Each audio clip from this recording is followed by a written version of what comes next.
deal of freedom within the council context to speak freely and to speak and to have a hearty discourse, an animated discussion. And I think we should nurture that here. And then I think ultimately it'll be the job of the leader in their report, which is going to be formalized and then presented to the public ultimately in November, to synthesize all of these comments into something that has a neutrality, that has an objectivity. But I don't think that we should be tempering our comments here. Otherwise, we're going to have a limited or restrained conversation. We're not going to have a full body conversation. So we need to come back to that, I think, like we do at council, and that would be reflective of council. But then the report itself, presentation, you will hear both sides. If public's here, you should hear a full body discussion of all subjects. And that's why we try to have a representation in our selection, so everything will be debated. And then ultimately the leader will find a balance and a synthesis of it all so that it's presented to the public in this form that they can be conclusion. Neutrality. Mr. Chair, could we just respond to that? Could we just respond to that on this side? I'm not suggesting gagging people or censoring. I'm suggesting using respectful language. However, whatever position you feel, which is what we should be doing in council meeting. When we sit in an open council meeting, I don't make inflammatory statements about other people. It's totally inappropriate. It's litigious. And I think it absolutely takes away from the professionalism of the committee. So all I'm saying is, however you feel, use language that is respectful and that is tempered and is based on fact. And I'm not going to sit here and listen to inflammatory language which impacts on my professionalism and could lead to a litigation matter, and then say, well, later on we'll just bring it all together and fair it out. Sorry. I think that's completely unprofessional. So I'm just saying, opinions are opinions, but you can express them in a respectful way. That's all I'm saying. Roy? Okay, just a couple of things. Going to 7.1, can you just go over that bit again where the official plan supersedes the ad hoc committee work and renders it void? No. My interpretation is that the work of your ad hoc committee here would then be the influence on revising the master. Oh, I'm sorry. Could you just repeat your question again? I was just looking for things to find what you were referring to as something more. Which paragraph? Okay, the work ahead, which would supersede the ad hoc committee's work and render it void. That's right. Mm-hmm. Am I right, though, in assuming that the work of the ad hoc committee is brought back to council to then amend the official plan? Because if the official plan always is the governing document, should we say, isn't that the end result, that the ultimate goal is to change all of these points that you brought out on the official plan? Right. Well, one thing we have to keep in mind that if we made, it's unlikely that we would make a final determination about the official plan before this committee's finished, first of all, because it's going to take some time, some months for council to discuss it, then have the public meetings, and then come to a final conclusion. But you have to understand that once a decision is made, finally, we have to go through a whole process of public meetings and things to make an amendment to the official plan. So all of this discussion has to be made in advance of that final determination. And but as we discussed earlier tonight, we'll probably it'll go into the new year before the official plan is finalized. But the official plan is the governing document. It is the guiding, governing, controlling document of the municipality. Everything goes back to that. And that's why you need public consultations and public meetings in order to change that commission. And what I've been witnessing here tonight with the comments, and even some with extra adjectives done, it does appear that there's a significant number of solid facts to fly in the face of the work that was done before.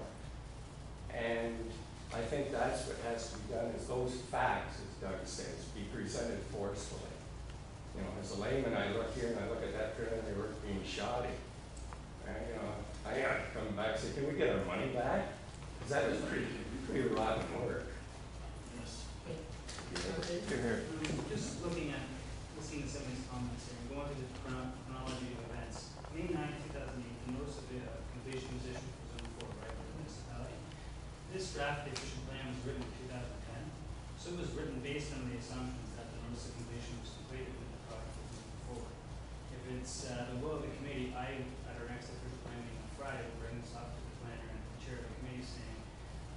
basis on the assumptions going from 2008 that this project was going to move on, because it's basically written right in here, zone 4 is in here, north of Banquet. And just ask them to hold off on all those pieces until the conditions. Because it's obviously that they're just taking what they thought was gonna happen, putting it in. Trying to look at the crystal ball and saying, well, we're going this way, let's write it in this way. Well, guess what? Don't worry about the official plan, it's only a draft. So if it's, In regard to the official plan, if it is passed in its present mode, which I hope it is, it would supersede your word.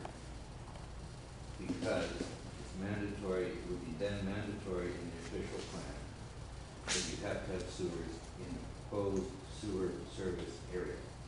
Okay. Now, hey Doug, why don't you listen?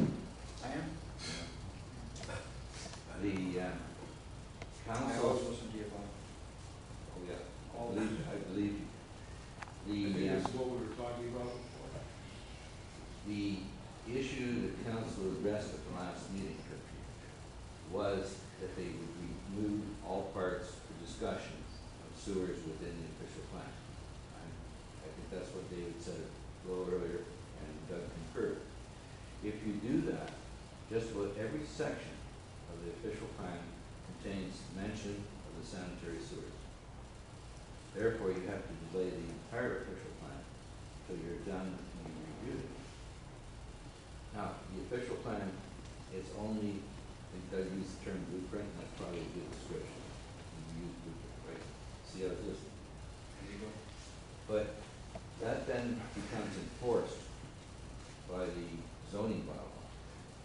In order to change that, you have a whole series of steps, as this point today, you have to go through before you can amend it. That leads to a lot of problems if you don't follow the entire process correctly. Therefore, it is a very important document that should be delayed at this stage. And if this document was, what's the right word, revised in 2010. It started about 2006, 2005, 2006 for this, because this is the fourth draft of the official plan. And somebody said to me today, well, draft 5 will correct all these problems. I think maybe they're correct. So it's, obviously it's problematic in that the planner is not really advising council of the impacts, because if council doesn't understand the impacts of it fully, they could well make an error. Thank you. Yes, state your name, please. My name is Ken Walker. I live in Zone 4. I'm going to make reference to page 5 in the statement conclusions in regard to Zone 4 where poor communication existed. What I find very amazing is that time when we questioned the decision of the Ontario Municipal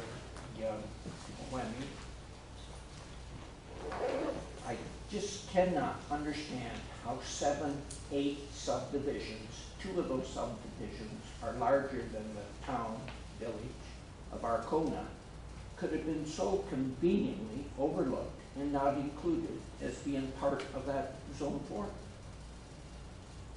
The statement was made, should we question, we don't want to have the integrity of this ad hoc committee challenged. At the same time, I was one of 4 people that organized 130 some odd people into my Zone 4 and put them down in the museum. The words that are written there pale in all due consideration as to the mood of the people at that meeting. If we are concerned with the integrity of this board, and perhaps the presentation and their terminology, particularly it suggests to me, people are going to just